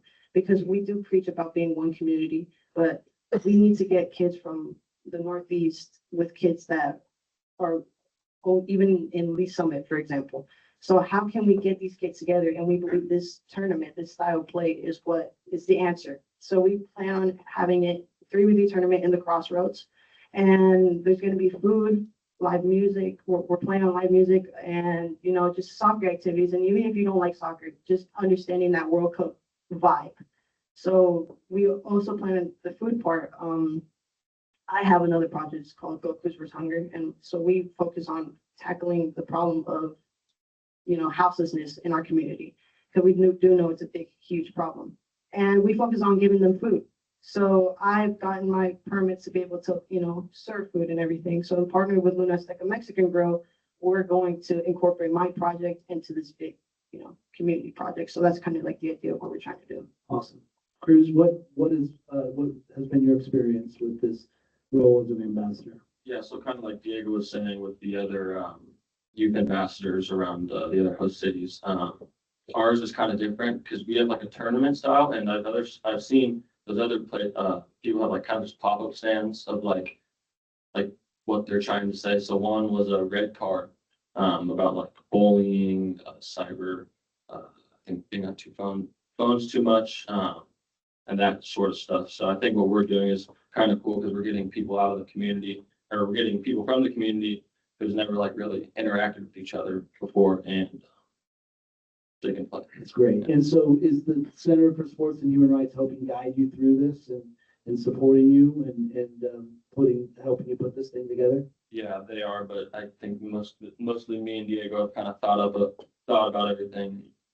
Well, I'm sure there's a number of people in this room that would love to help you and help figure things out. We have some really talented event people and some people that can think through stuff and help equip you guys to be successful in what you're trying to do. I think it sounds really cool. If you were able to just kind of share this experience, you guys got picked to be ambassadors, right? Did you know what you're getting into, and what does it mean to you to be able to represent the youth of soccer in Kansas City? Yeah, I had no idea what I was stepping into, kind of going into it. But now I think it's just a great thing that we're doing. And No, just what it meant to you. yeah, That's good. Yeah. Go ahead, Dio. I had somewhat of idea, I got on a little Zoom call, and it was a little intimidating at first, but I finally got to realize with time, like how special this is, because out of anybody in Kansas City, they chose us to represent our whole city of Kansas City. So being able to have that privilege and understand that we have the keys to the car, like we have a big, big, big project ahead of us, and we don't want to let the kids down. So we've given our 100% effort on everything, because we want people from all over the country, all over the globe to understand what Kansas City really is. Awesome. Thank you both. I'd like to thank Diego and Cruz for coming out. Looking forward to this tournament and Crossroads. We want to have support, so keep us posted. Thanks. So another big opportunity for Kansas City is in January of 2027. We're hosting the U.S. Soccer Coaches Association. 7,000 coaches will descend upon us. I love this because it just showcases what is happening in Kansas City and what the opportunities are for us. So with the next panel, we're going to bring up my partner, co-lead Pete Pescatelli, who works for Play Like a Champion, has been part of the Kansas City youth sports DNA for about 15 years. He worked for Catholic Youth Sports Organization, CYO. He worked with CYO for 12 years, and now he is the Chief Operating Officer for Play Like a Champion, which does coalition building and coalition work throughout the country. And so he brings an incredible perspective. And he also is invested in helping build out a coaching platform that educates coaches on how to be world-class coaches. And so, Pete, come on up. Thank you so much. And I'll let you introduce our guests. Yeah, I'm going to invite our panel up here, Alec and Mike and Rob. Come on and have a seat here. I'm going to let them introduce themselves in just a moment. As Bill said, my name is Pete Piscatello. Our Play Like a Champion today, which is kind of what I do as a day job in addition to working with the sports, with Bill on the sports lead. We do coach training across the country is one of the things that we do in addition to doing some things in communities and under-resourced communities. And so it's my privilege to talk this morning with three different folks who have been really leaders in coach education in the soccer space. But I think, as I've learned throughout the years in this space, you can take a lot, even if you're not with soccer, you're doing something else, any sport. I think what they have to say is going to mean a lot to you. So I'm going to start here with Alec, and I'd just like you to introduce yourself and then maybe answer for the group. When I say coach development, because that's really what we're going to talk about here for the next 20 minutes or so, what does that mean to you and your organization? So I'll start with you. Well, my name is Alec Lemon. I'm currently with Toka Fusion Athletic Club, and I am the Director of Community Engagement. So in that role, I work with the community, obviously, to do different outreach programs, and then I do a lot of the coaching, the training of our coaches within that. I also work with another nonprofit that basically is called Community for Coaches, and we have some written material that takes coaches through like guided discovery on like why do you coach, and so those are kind of the two areas I work with within coaching development. So. Thank you. My name is Michael Kodama. I'm with the United Soccer Coaches Association, it's a national organization. We're based here in Kansas City. We have over 9,000 members of coaches from all ranks, from the youth, recreation levels, high school, colleges. My specific role is I'm the Coaches Community Relations Manager. So I work with 10 of our coaches communities, which covers everything from by ethnicity, faith-based, coach disabilities, women, veterans. And then I'm also project manager for a project with U.S. Soccer called the Communities Initiative, which is helping coaches in underserved, marginalized, and historically disadvantaged communities across the United States. We're supposed to have 10 projects. I'm actually working on 66 projects across all 11 World Cup cities and beyond. So that's what I do on a daily basis. Hello, everybody. My name is Rob Herringer. I'm the head men's soccer coach at Benedictine College in Atchison, Kansas. Go Ravens. And I'm also the head of education, mentorship, and the foundation at Challenger Sports. So wear many hats. The question, what does coach development mean to me? That's a massive question. First and foremost, I think coaches have a tremendous impact on the lives of children. I tell coaches all the time, I can remember the really good coaches who had an impact on my life, but guess what? I can also remember the really bad ones. Don't ever be remembered as one of the bad ones. And that's what I tell coaches all the time. But coach development for me is developing people first. It's not just developing coaches for whatever particular sport. The lessons we learn in coach education, we can take in various aspects of our lives. And because we have such a profound impact on children, the need to develop coaches is immense. So I don't know any parent who would want a coach to step in front of their child or their child's team without any kind of education or background. It's like, well, would you want that in a classroom teacher? No. So why would you want that in a coach?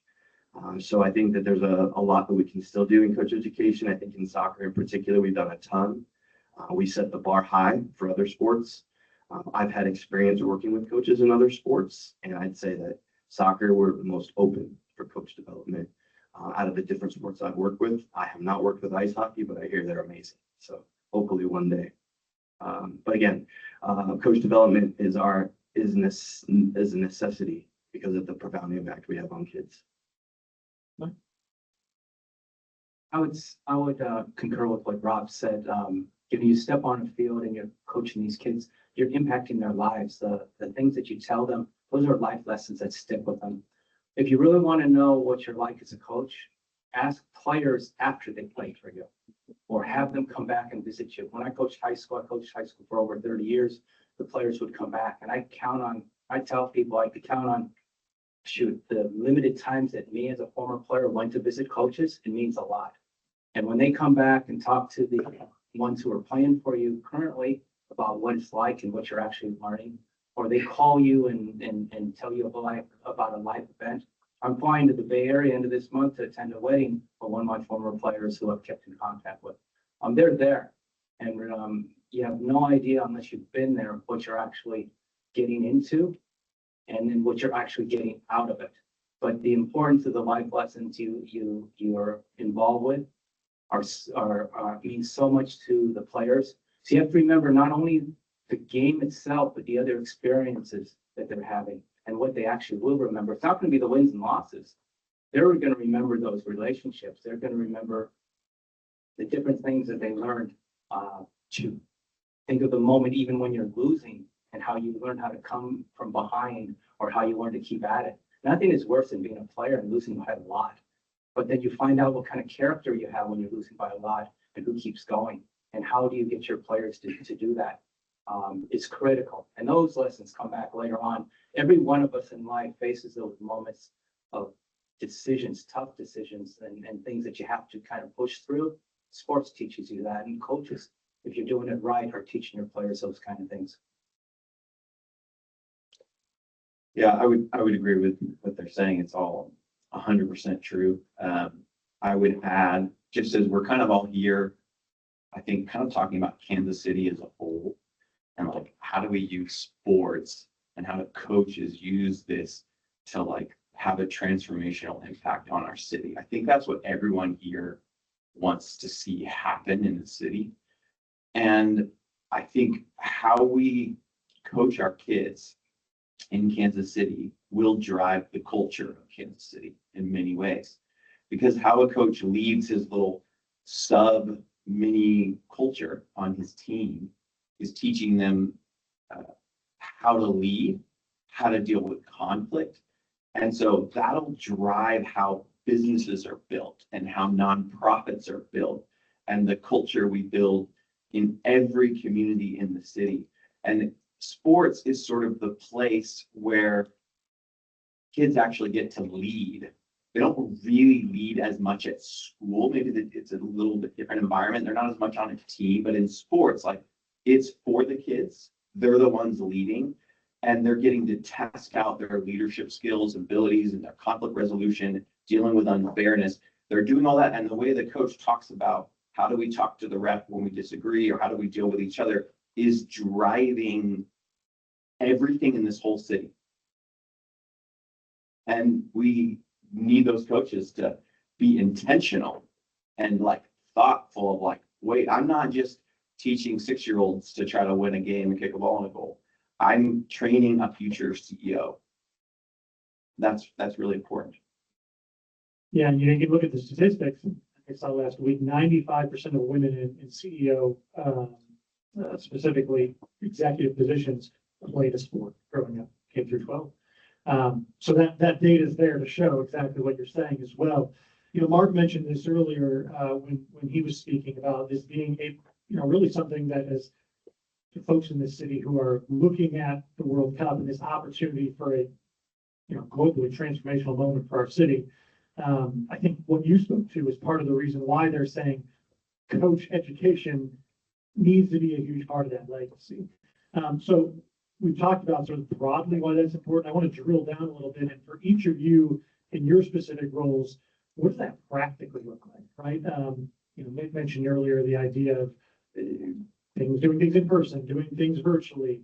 When you talk about both character training and also certainly you want them to know the sport, whether it's soccer or whatever you're doing, what does that practically look like in terms of training coaches, educating coaches, maybe initially and also ongoing?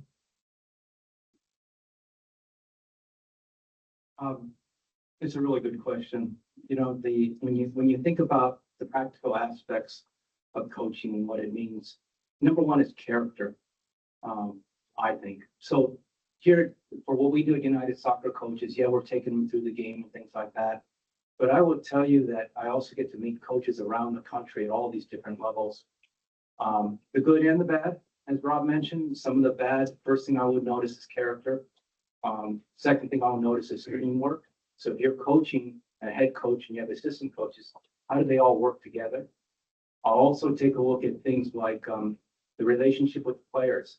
You can tell a lot by watching the team in warm-up.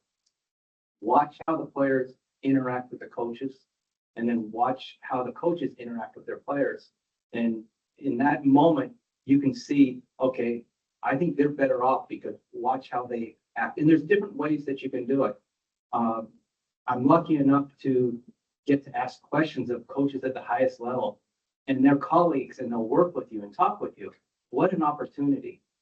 One of the things I've found, I'm from Southern California and I moved to Kansas City specifically for this job to work with people. And one of the things that my wife and I comment on is the number of people we see here wearing things that say Kansas City on it, right? You don't find that anywhere else in the country. Everywhere else you go, people wear all sorts of things. But here, the passion you see about the sports, the passion you see about our teams, that translates into how people coach and how people work together. That's part of the DNA here. It can be highlighted with the World Cup. And I think there's a lot of things here when people see, I get to talk to people around the world, and they talk about this being the land of Ted Lasso. Are people really like that in Kansas and in Missouri? Are people really like that in Kansas City? My answer is yes. And my wife, when we came here, the idea was we were going to come in here. It's work related. Where do we go? She fell in love with this place. She wants to stay here now. She said, we're not going anywhere else. This is where I belong. And a lot of it has to do with all of you and the welcoming environment we have. But get that into the coaches and get that in the kids and get the coaches to understand that real winning is not winning the game. It's winning the hearts and minds of the kids and getting them to get those life lessons and carry them forward. That's what I think the practical part of what we're doing as coaches is. Rob, and maybe you can answer this because you've obviously got a couple different hats you're wearing right now, right? From the Challenger Sports side, maybe answers the question I asked, but also as a longtime coach, I know you've all been coaches, but maybe what's some of the best coaching education you received in your career? I'm gonna write that because I don't forget that. First of all, there is another place where you can go and people wear the clothes, and that's the state of Nebraska. Because I'm from Nebraska, and you always know when Nebraska folks are somewhere because they're wearing Husker stuff, most of them. So, but first of all, my experience with coach education is a pretty good story, because when I got out of college, I was 22 years old, and I went straight to Leavenworth High School and taught 9th and 10th grade language arts. And they gave me both soccer programs as a 22-year-old because nobody else in the school knew anything about soccer. I had to learn fast, and I need to write a book someday because my assistant coach was a Vietnam vet. He was the greatest guy in the world. And he said, the only way you're going to make this team any better is if you make yourself better. And so that meant go get your education. I started here in Kansas. I started taking, local courses here in Kansas. And as soon as I could, I went and did a residential course where I was gone for 7 days. Those don't really exist much anymore because of the things that we've dealt with. But then I dedicated myself to taking a course a year until I ran out. And so in this country anyway. And that's how I developed as a coach, with all these mentors that I met along the way and the people who were dedicated to try to make me better. So I've been blessed with coach educators and mentors in my life, and I try to be that to everyone I come into contact with. For us, for what I do for coach education, I live that life. I've lived that life for a long time, whether it was internally with the club that I was running or externally with United Soccer Coaches or Challenger Sports. And I want to say this, I think it's our job as coach educators. We have to meet the needs of the volunteer grassroots coach in America. And through my work at Challenger Sports, that's what we're trying to do. We're trying to create resources and materials to help the average everyday coach that gets handed a bag of soccer balls and says, good luck. Because that's what happens in a lot of organizations. I'm passionate about helping those people because those people are salt of the earth to me. And they had, again, what I said before, the impact they have is tremendous. And what we try to do is we try to develop what a mentor of mine named Jeff Tipping called Da Vinci coaches. Da Vinci was, I think you said polymath. He was an expert in many different things. And as coaches, we have to be experts in many different things too. Even if it's the youth grassroots coach, you have to be a little bit of the psychologist. You have to be a little of the doctor or the athletic trainer. You have to be a little of everything to every child, and every child's needs are a little bit different. That's tough. So for us in coach education, we try to provide our coaches with those skills, those soft skills and the hard skills to be successful, and hopefully keep the kids playing and having fun, and hopefully teach them life lessons that they'll take with them forever. So that's what we try to do. Yeah. For me, probably the most powerful coaching education I got was I was about a year into starting a club from scratch, and basically I was coaching like 5 teams, managing all these new coaches. We weren't big, but it felt ginormous because I was doing all the certain stuff of make sure everybody had their uniforms and they're registered and this and the financials. And so honestly, I was a little bit burned out. And a parent said, hey, I met this guy, he works with coaches, you should go to coffee with him. And so I met with this guy, Ryan Kraskowski, and he listened to me talk about my problems and all my frustrations with coaching and dealing with parents. And then he was just like, well, but why do you coach? Like, why are you doing this? Sounds like it's tough. And I was like, I don't know. I mean, I like soccer. I grew up playing. I wanted to stay around it. I think it's fun. This is what I know. And he's like, you've got some work to do, basically. You need to really think about your why. You need to be more intentional about what you're doing, why you're doing, what you're trying to accomplish. How are you going to know if you're successful if you haven't defined success and you haven't, really defined your why? And so what he did is he worked with me. He listened to what I had to say. He listened to the character things that were important, the lessons that I learned. We worked through past coaches I had, which is, I'll give a shout out to Alan Jones here. I feel kind of weird being on the panel because he's way more knowledgeable about soccer than me. He was actually my youth coach growing up and was an incredible coach, actually coached Matt Beasler and Senstanovic and produced basically the only, 2 of the best professionals we've ever had in Kansas City. He's just sitting right here. So I'm kind of humbled to be up here. But yeah, I went through those coaches I had. Alan was one of them and other coaches I had. And I thought about, why did they impact my life? How did they impact my life? What was it about their coaching that was so great? And then I began to create a list and create a set of things and expectations and a way in which I wanted to create a culture for my kids and an experience for my kids that would hopefully be transformational. And so through that process, I developed a coaching purpose statement, which is I coach to inspire kids to become men and women of excellence and strength who lead others with mercy and grace. And so what that means is basically, I want to take kids on a journey where they go from being kids to becoming men and women. They mature and they develop, and they're defined by kind of the balance of excellence and strength, because we want to be good at what we do. We want to have excellence. We want to learn what we're doing, but then we also want to be relationally intelligent and have empathy and grace for other people and how we talk to them, because we all need grace, because we're all kind of failing and stumbling and working our way forward. And so that process of developing that statement completely changed my motivation. And that's probably the only reason why I'm still involved 15, 16 years later with coaching, is because I got a purpose and a sense of meaning and a direction and a way of defining success that was beyond winning, that helped me to really stay motivated to keep going. That's awesome stuff. So we could spend hours with each one of them, but in the few minutes we've got left, we started this morning by talking about defining intensity. What you just said, maybe we could close a little bit by talking about what it means to define success. And I wonder if each of you, we can just go down the line here, could give 1, 2, 3 takeaways for anybody in this room who's thinking about developing coaches.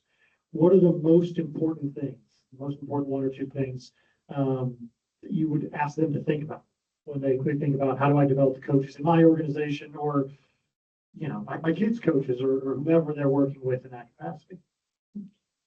Yeah, I'll start with what I just talked about. Make sure they all develop a why, purpose statement. That's what they need. They need a purpose statement. They need to spend time thinking through their sports experience and then think about, okay, when we're doing kind of my legacy dinner at some point, and all my old players come back and they say, hey, coach is retiring. What do you have to say about coach? What the things that you would want them to say, you have to reverse engineer that and then go make that a reality. So get the coaching purpose statement. And then the other thing we do is I have defined success for myself, which is making meaningful progress towards a noble goal. And so basically what I'm trying to do with all of my kids is say, all right, let's define a goal for you and let's make sure it's a noble goal, and we can do that at a team level, and we can do that at an individual level, where we're basically saying, hey, we want to, it's a noble goal. So it's like, man, we want to become the best team that we can be. We want to develop these character traits. And you basically just find a way to help them identify problems and then work on those problems. That's basically all you're doing. Okay, we have this goal. We want to win a championship eventually. That's kind of the point, is to win games or championships. Not the purpose, but you have to have a point that you're going after. And then the purpose is like the character you develop through that journey. And so help them really think about, what will success be for me? And it should be something bigger than winning, but it should not remove the point of the game where it's completely disconnected from results. Like, you have to keep results as a part of it, but you want a purpose that's bigger than just winning. So. Love that. I'll just write down a couple quick notes on that, because it's such a big issue. But I'll break it down to really 3 things that I think are real important as we talk about success in developing coaches. Number 1 for me is culture. Build that culture, build that program, build your team around that, so that you can see the team develop. We heard the word family, right? So you can see your team build into a family. The second thing I would say is think beyond the game. So the life lessons and what you're teaching, we heard that players become CEOs, or players become, state treasurer, actually, which is true. A friend of mine, she said that she was a center back, and now she's a state treasurer for a state, and the lessons she learned playing as a center back and organizing her team, she actually uses in her day to day. And those are things that you can see beyond the game, that you're actually impacting your players. And to me, that's success. That's taking this idea of winning and losing and translating that. I'm really not as interested in the winning and losing part. I told people when I coached at this one high school, because they would ask, you won a lot of league titles. Yes, you did a lot of this, but your chance of winning the state championship were pretty much slimming up, okay, from where we were in the pecking order. But it wasn't about that. It was about the journey. It was about what they were going through. And the way we position is during the season, yeah, we had a goal to win late. We get the playoffs, we consider that like dessert. Enjoy it, because you don't know what that last moment's going to be or that last game you're going to play. And that's for everyone. So the guys who were substitutes and maybe not going to start, they played for that one moment. And every now and then it happens and you can see the magic. And there's nothing better as a coach than to see the magic and see someone who's playing this little tiny role win the game for you. So that average player or that player maybe who's not getting as much time is even more important to me than the player who's getting all the accolades, scoring all the goals. They're the ones that really, really make your team. And you as a coach need to recognize that so that everyone has value. It doesn't matter what they actually do, but that they're actually all participating and helping their team in their own way. One of the best experiences I had with that was we had this one player, and his name was Narve Narcessi, I can remember it. And he hardly spoke a word the entire season. So last game of the year, for us, tradition is seniors speak to the team and talk about what it means to him. His speech was incredible. The best 1-2 minute speech you ever heard. No one knew he could talk. Straight A student, but he kept it all inside of him. And he talked about what that team meant to him and what his teammates meant to him and what it will mean for the rest of his life to be part of an experience like that. And then he thanked me for allowing him to be part of it, which, you know, is an incredible feeling. You're saying that's what gets you to keep coaching, is when you have experiences like that. And when you create that, more important than that is what are you creating for your players and what do they take with them? Not only that season, but for the rest of their lives. It's very well said. How would I define a successful coach education program? Well, first of all, I would tell you that any youth sports organization should have one. They should have a coach education program. And I'm surprised by the number that don't. You need to invest in your coaches. You got to spend money on your coaches. The work that we do with them is very proactive. It helps prevent things from happening, but it helps provide a great experience for the children, and that's the most important thing. So you have to have an internal education program. I established one of those when I was working with the Athletic Association up in Omaha, and I was eager to work with coaches from different sports other than soccer. That was fun for me. But I also moved back to Kansas City and worked for an organization that had no coach education. I didn't have one person try to help me become a better coach or come watch me coach. And that's alarming to me. So one, establish a coach education program within your organization, no matter what the sport is, and help those people. Coach education, I think it's very important to talk about this triangle. We talk about child development. There has to be parents and caregivers involved. There has to be coaches involved, and there has to be players, children involved. And they all have to communicate with each other.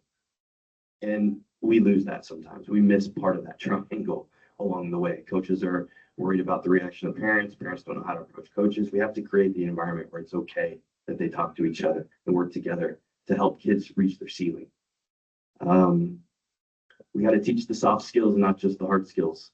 It's one thing to teach coaches how to run a practice or game day management. We've got to work with them on how they communicate with people, with children, with parents, with people from the outside.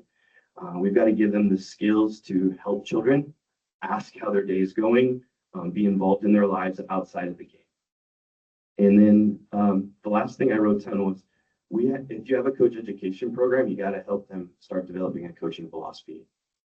And that is something that should happen over the course of their coaching careers, however long that is. I'm 48 years old now, and I feel like I finally come to a coaching philosophy that I'm pretty good with, but it's a living document. It changes all the time based on my experiences and the people I get to work with. So if you have the opportunity to establish a coach education program within your organization, please do, because it only makes the experience better for those children, and it improves the game overall, whatever game you're coaching. I love the triangle you talked about. Affiliate Champion, when we train coaches, youth and high school, we talk about relationships. That is the heart of what so many of the things you guys talked about here this morning. We've got, well, siren tells me it's 11 o'clock.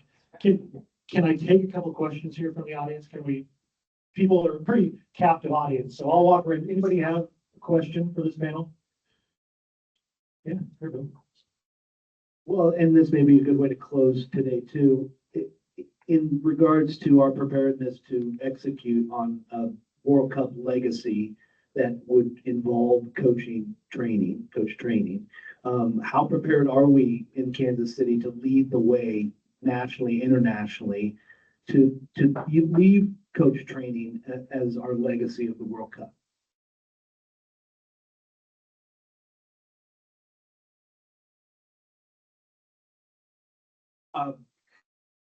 So as I mentioned, I'm working across the country, right, on a variety of different projects involving coaching.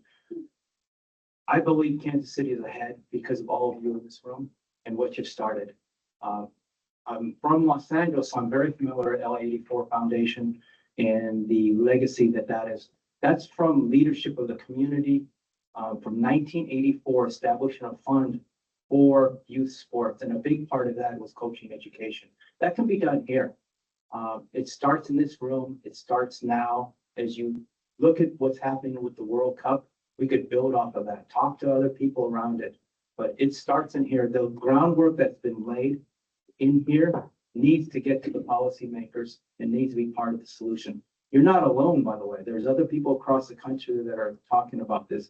I'll be flying at the end of the month to the Oakland Bay Area because East Bay, if you're familiar with the Bay Area, there's really three parts. There's the South Bay, where the games are going to be held in San Jose, Santa Clara. There's San Francisco. There's the East Bay, which is Oakland, very, very much working class. They're asking, what's in it for me and what's our legacy and how do we develop it? So they're asking the question, but you've already started the planning. I would put you 2-3 years ahead of that. In Los Angeles, they're arguing over if the game's in Inglewood or if it's in Los Angeles. But the big issue of this legacy, it's just now starting to be percolating upwards. So I'm familiar with the 26 projects they have. I'm familiar with that process. I'm working with a couple of communities there. We're trying to figure out how to get into that. So I think it starts here, and I think you're ahead. And I'd push on it. I really would. Get with your policymakers, get with the elected officials. You can make it happen. It's here. The talent's here. I'm a board member on a small nonprofit up in Nebraska, and their whole idea is to bring coaches together no matter what club, to help share the best practices, best ideas. And so to answer your question, I would tell you that we have the people here in Kansas City that could make a dramatic change in coach education across the entire country. And it should not matter what sport they come from. I mean, we could go down the list of the coaches that we have in this community and just outside of this community. Can you think of the impact we could have if we got those same people in one room? So we have the people, we need the organization, and we need the ability to bring those people together. And they got to want to come together to help make the game and sport better for all. So that's the first answer. How do we tap in to all those people? We could lead the way here in Kansas City with all the different things that we have going on. We just got to have everybody working on the same page, in the same direction. I had this opportunity, as I said, back in Omaha, to work as a coach educator in an athletic association with 9 sports. And I cannot tell you how many great ideas came out of that collaboration. So selfishly, I think soccer, we have coach education on the right track. There are things that we can do better and need to do better. But we should be leading the way and be the example for other sports, but then be open to other ideas from other sports so that we can just make the best experience possible for these kids. Yeah, I agree with what they both said. I think we're doing good in Kansas City and we can do better. I think I talked to club directors from other cities and parents, and I think we have one of the healthier sports communities, cities in the country. I think look at Dallas, talked to a lot of coaches and directors there, and it's kind of out of control with just the level of competition and toxicity with the competition and lack of loyalty and lack of character focus. I think at times, obviously there's amazing people in Dallas, but just if I look at like the pulse of the whole city, I think Kansas City, people from there, when they come here, are like shocked at how collaborative Kansas City is. I think as a country, we have to shift the narrative at the top around sports is not just entertainment. I think we have a very pro sports driven culture in America. And so sports is entertainment, and we need to see it as like similar to how we see academics. It's like a social good that is important for developing people. And so I think it's top level narrative that's important. And then I think right here, we have all these grassroots kind of people doing different things to push it.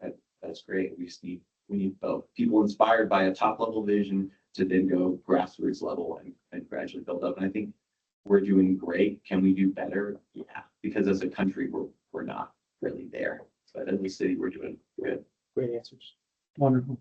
I can take one more question. Anybody got a question?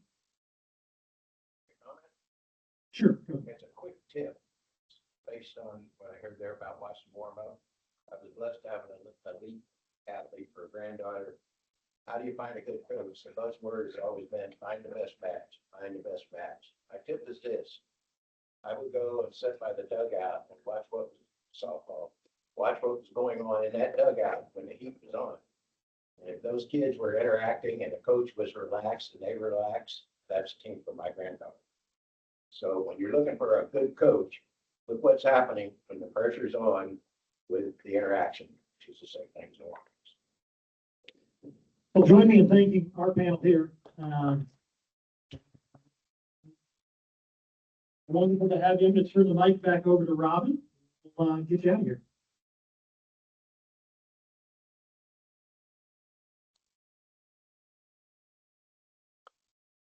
Great. Thanks, everyone, for attending today. We'll do a quick wrap up here just to kind of put a bow on this event. There's a couple upcoming events we wanted to make everyone aware of. This is a webinar that's going to be held on April 15th, hosted by the Aspen Institute, our partner that we had, great partner for a couple of years. It's a latest coaching research in youth sports virtual webinar. That's QR code to register. If you can also find it on their website. I'll leave that up for a second. For those of you that don't know, Aspen Institute Sports and Society Program is probably the thought leader around youth sports in the United States, and they're doing a lot of great work across a lot of domains within youth sports. Should be a great webinar.